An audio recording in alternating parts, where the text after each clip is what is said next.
O diagnóstico de transtorno de ansiedade ele pode ser realizado desde o médico clínico, psicólogo, psiquiatra. Pessoas que trabalham na área de saúde. Geralmente as pessoas elas vêm porque elas têm sintomas físicos muitas vezes.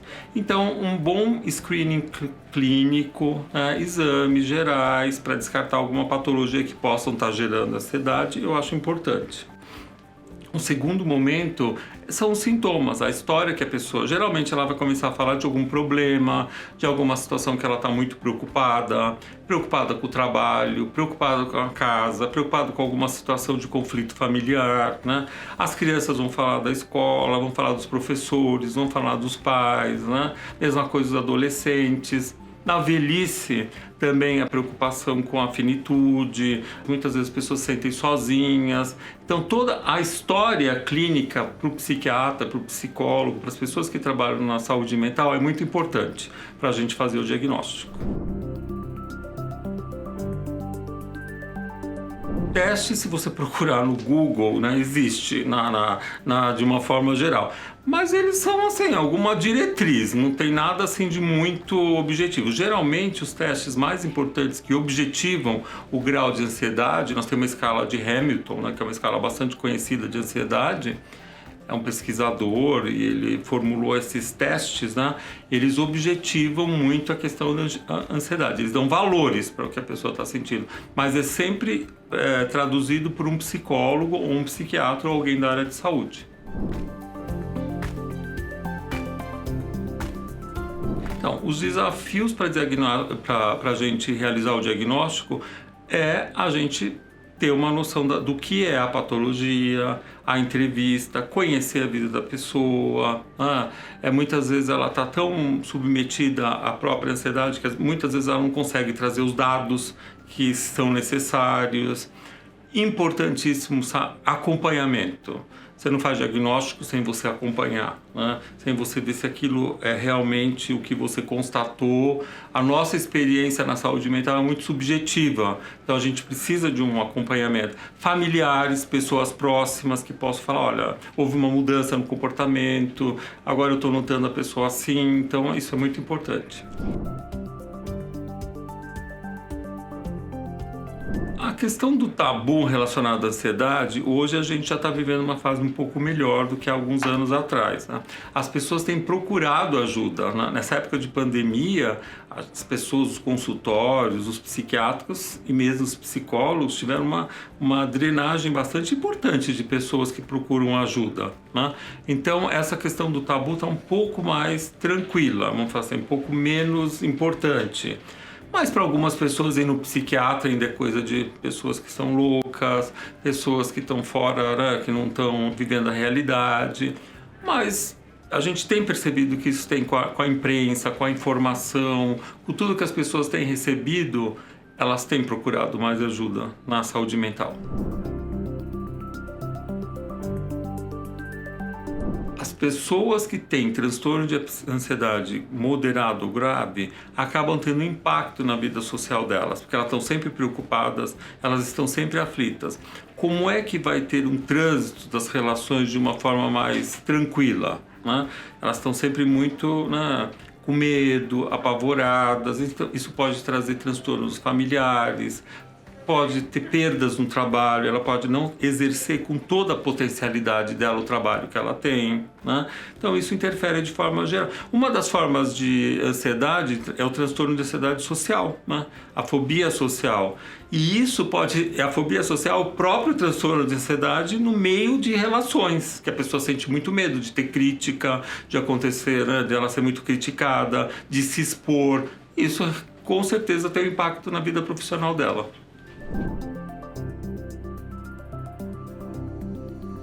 Conhecimento é importantíssimo, a pessoa conhecer do que ela tem. Como ela tratar? Ela vai tratar.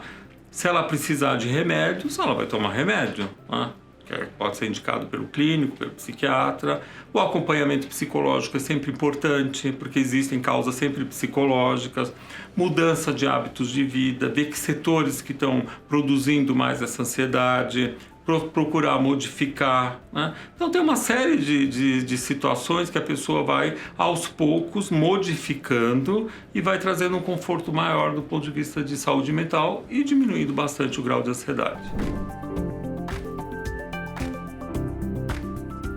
Os transtornos psiquiátricos a gente nunca fala em cura, né? Mas a pessoa pode ficar muito bem, pode melhorar muito, né? Pode praticamente ficar uma situação imperceptível desde que ela faça um tratamento a médio e longo prazo. As coisas não se resolvem imediatamente. São várias áreas que a gente indica para uma pessoa que tem ansiedade. Primeiro, se ela precisa de medicação ou não. Se é uma ansiedade moderada ou grave, ela vai precisar de medicação. Se for uma ansiedade mais do grau leve, ela vai precisar de psicoterapia. Aí entra a segunda linha de tratamentos. Geralmente as psicoterapias, né? As psicoterapias de mais tradicionais, as psicoterapias comportamentais também ajudam bastante, né? Além disso, as mudanças de hábito, a gente sabe que a atividade física é comprovadamente, cientificamente comprovada que ela melhora tanto a ansiedade quanto depressão. E atividades que deem prazer para a pessoa. Não precisa necessariamente fazer musculação, mas a pessoa pode, se ela gosta de correr, se ela gosta de andar. Geralmente, esse conjunto de situações que ela vai examinando também com a terapia, ela vai fazendo modificações na vida dela e esse é o tratamento. O tratamento medicamentoso é recomendado depois de uma anamnese, depois de um exame, tanto físico quanto psíquico, quando a situação é moderada ou grave, né? A gente tem alguma classificação para essas situações, né? Quando a situação está interferindo muito na vida da pessoa, né? E pelos mecanismos apenas psicológicos, às vezes a pessoa já começou a fazer até uma terapia, né? Ou terapia comportamental, ou nas linhas mais clássicas, né? Mas ela não está se sentindo que ainda esteja sob controle, porque aí voltamos para as causas neurobiológicas, causas genéticas, né? Então a gente precisa às vezes de uma medicação que ajude, né? Com determinadas substâncias que vão agir em determinadas áreas do cérebro, que controlam esse medo para a pessoa poder sair da situação de transtorno ansioso grave ou moderado, melhorar, vamos falar assim, né?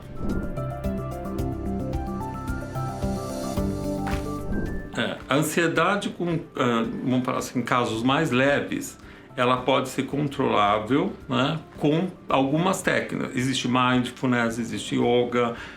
Pode ajudar. Se aquela ansiedade tiver um impacto muito pequeno ou não muito grande na vida da pessoa, com esse hábito pode ser que a pessoa consiga ter melhora, né? Mas geralmente a gente indica uma ajuda psicológica. Geralmente tem algumas questões que precisam ser tratadas do ponto de vista, mesmo que seja uma terapia breve, né? Examinar alguns pontos que possam ajudar, ter algumas modificações para a pessoa ter uma qualidade de vida melhor. As pessoas que têm crise de ansiedade, muitas vezes elas se sentem muito sozinhas porque elas não se sentem compreendidas.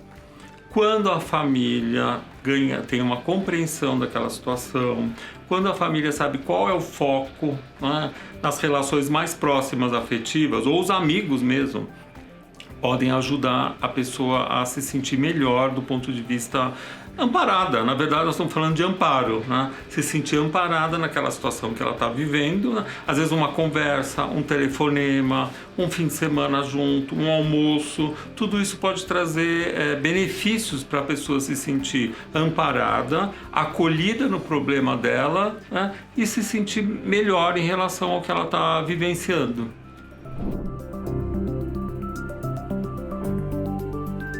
tanto as empresas quanto os seguros de saúde estão bastante preocupados com as questões da saúde mental. E como a ansiedade traz problemas físicos e às vezes psicológicos tão intensos que fazem com que as pessoas se afastem do trabalho, e o trabalho deve ser um ambiente que as pessoas se sintam menos ansiosas, com mais se sentindo exercendo a potencialidade delas. Então as empresas estão fazendo muitas atividades, né? Treinamentos, incorporando atividades psicológicas, atividades físicas, né? No sentido das pessoas poderem, né, trabalhar de uma forma mais confortável, né? E prevenção é o mais importante na saúde mental, né? Transtornos psiquiátricos, e no caso nós estamos falando de transtornos de ansiedade, nesse sentido que as empresas estão mais preocupadas.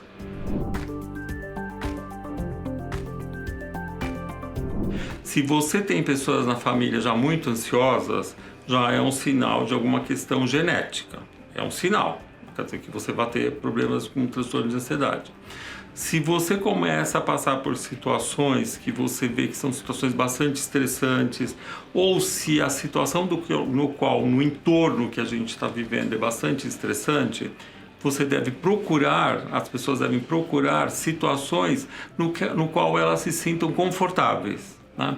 E vamos falar assim, existe um termo bastante comum, né? Preciso descarregar a minha ansiedade, né? Então, atividade física, atividade de lazer, não deixar isso como uma coisa secundária, tem que se transformar numa coisa primária, né? E antes que alguma coisa aconteça, as pessoas também podem procurar ajuda, né? No início de alguma situação, né? A gente sabe que o trabalho hoje tem uma nomenclatura para burnout, que também tem ansiedade, né? Então, assim, por que deixar a situação acontecer a longo prazo se a gente pode procurar ajuda antes, né? Então, a prevenção é conhecer e tomar atitudes que possam beneficiar, né, antes que você passe por uma situação de doença. Tudo que traga conhecimento é importante, né? Então, quando a gente fala que o Brasil é o primeiro país do mundo a ser pessoas com mais transtorno de ansiedade, se a gente trouxer isso como informação, se a gente trouxer isso como um dado para as pessoas, né, elas vão procurar saber o que é a patologia, quais são os sintomas, elas vão começar a perceber no outro, se o outro também pode estar numa situação como essa, procurar ajuda, né? Então, a informação, né, a conscientização é fundamental para que a gente possa também prevenir, né?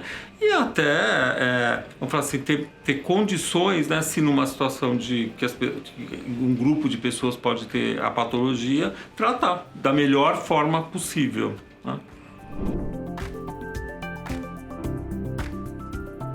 O mais importante do ponto de vista, né, de hábitos, né, são hábitos que tragam prazer, mas de uma forma que não seja hábitos que tragam prazer, que sejam prejudiciais, né? Se uma pessoa fala, olha, eu sou muito ansiosa e eu fumo, tá evidente que é uma situação prejudicial, com todas as questões que a gente tem de antitabagismo. Mas se são hábitos não, eu curto um futebol, eu curto, né, fazer atividade física, tem pessoas que gostam muito de atividade física, atividades intelectuais, não vamos esquecer isso, né, artes, leituras, né, ter uma boa higiene do sono à noite, são hábitos bem interessantes. Às vezes a pessoa ficou até tarde com muitos estímulos e isso provoca insônia, provocam situações que a pessoa não descansa, não tem aquele sono reparador, e no dia seguinte vai ter consequências. Isso pode tudo levar à ansiedade, né? Hábitos familiares, se a pessoa gosta, viagens, né? Sempre associar, né, o esforço que a gente faz, o nosso dia a dia, né, com atividades que você se encontre com você e você possa relaxar e que você possa se sentir confortável com você e com os outros.